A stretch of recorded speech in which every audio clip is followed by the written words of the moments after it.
جس نے قرآن کو کھول کر نہیں دیکھا، راتوں کی تنہائیوں میں اس کی تلاوت نہیں کی، اس کے پیغام کو نہیں سمجھا، تو یہ آنکھیں اس لیے رب نے دی تھی کہ اس سے میرا قرآن پڑھو، تو قیامت کے دن وہ شخص نابینا اٹھایا جائے گا۔ میرے حضور نے ارشاد فرمایا کہ راتوں کی تنہائیوں میں اٹھ اٹھ کے قرآن پڑھا کرو اور قرآن پڑھتے ہوئے رویا کرو۔ پھر کہا فَإِن لَمْ تَبْكُوا فَتَبَاكُوا، اگر رونا نہ آئے تو رونے کی کوشش کیا کرو۔ حضرت داتا گنج بخش علی حجویری سے ایک مرید نے پوچھا، حضرت اگر رونے کی کوشش کریں پھر بھی رونا نہ آئے؟ فرمایا مقدر پہ رویا کرو، اتنے سنگ دل ہو گئے ہو۔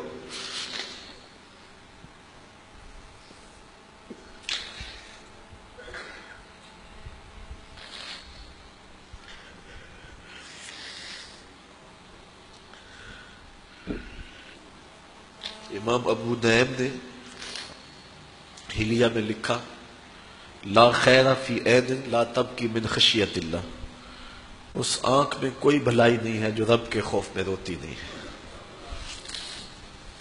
رومی کہتے ہیں جہاں پانی چلتا ہے وہاں سبزہ اگتا ہے، اور جہاں آنسو چلتے ہیں وہاں رب کی رحمت اترتی ہے۔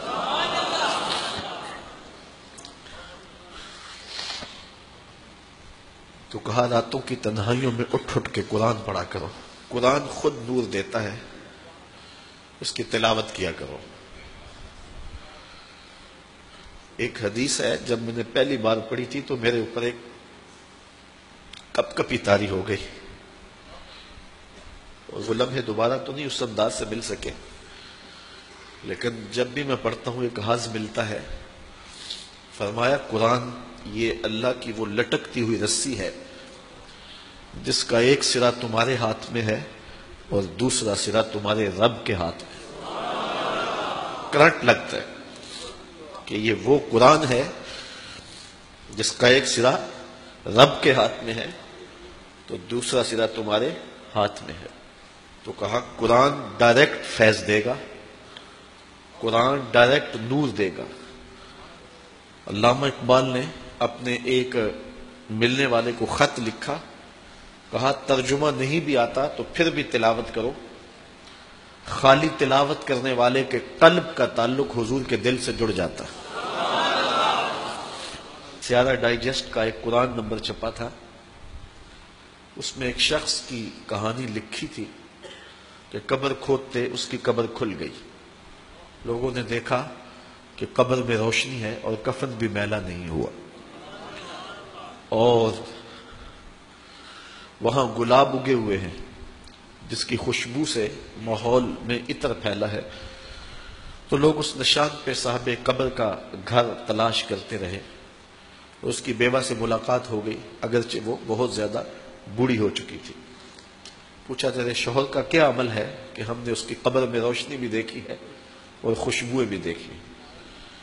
اس نے کہا میرا شوہر ایک دیہاتی شخص تھا، مجھے کوئی اس کا ایسا عمل نظر نہیں آتا، ہاں یہ مجھے یاد ہے کہ وہ قرآن مجید تو نہیں پڑھا تھا لیکن اس کتاب سے محبت اسے بڑی تھی، اور صبح جب نماز پڑھنے جاتا تو لوگ قرآن مجید کھول کے بیٹھتے تو اسے بڑا دکھ ہوتا کہ میں بھی قرآن پڑھا ہوتا تو مجھے بھی یہ برکت نصیب ہوتی۔ اب گھر آتا تو اس کے قدم بوجھل ہوتے، گھر آ کے طاق پہ پڑے ہوئے قرآن مجید کے نسخے کو اٹھاتا اور کھولتا اور ایک ایک سطر پہ انگلی رکھتا اور کہتا مالک مجھے نہیں پتا یہ کیا لکھا ہے، لیکن جو لکھا ہے سچ لکھا ہے۔ پھر نیچے آ جاتا، کہتا مالک مجھے نہیں پتا یہ کیا لکھا ہے، میری بدقسمتی ہے مجھے نہیں پتا، لیکن جو لکھا ہے سچ لکھا ہے، تیرا کلام ہے۔ انگلیاں پھیرتا جاتا اور یہ کہتا چلا جاتا یہ بھی حق ہے، یہ بھی حق ہے، یہ بھی حق ہے اور یہ بھی حق ہے۔ تو آج اس کی قبر میں جو اجالے پھیلے ہوئے ہیں تو اس قرآن کی محبت کی وجہ سے ہے۔ اللہ ہم سب کی قبروں میں روشنیاں کر۔ چونکہ ہماری تحریک قرآن مجید کی تحریک ہے تو اللہ کی کرم نوازیاں ہو جائیں. ہم اس کتاب کا حق تو ادا نہیں کر سکتے، لیکن نوکری تو اللہ نے ہمیں نصیب کر دی ہے. اللہ اس کتاب کی برکتیں ہمیں نصیب کرے.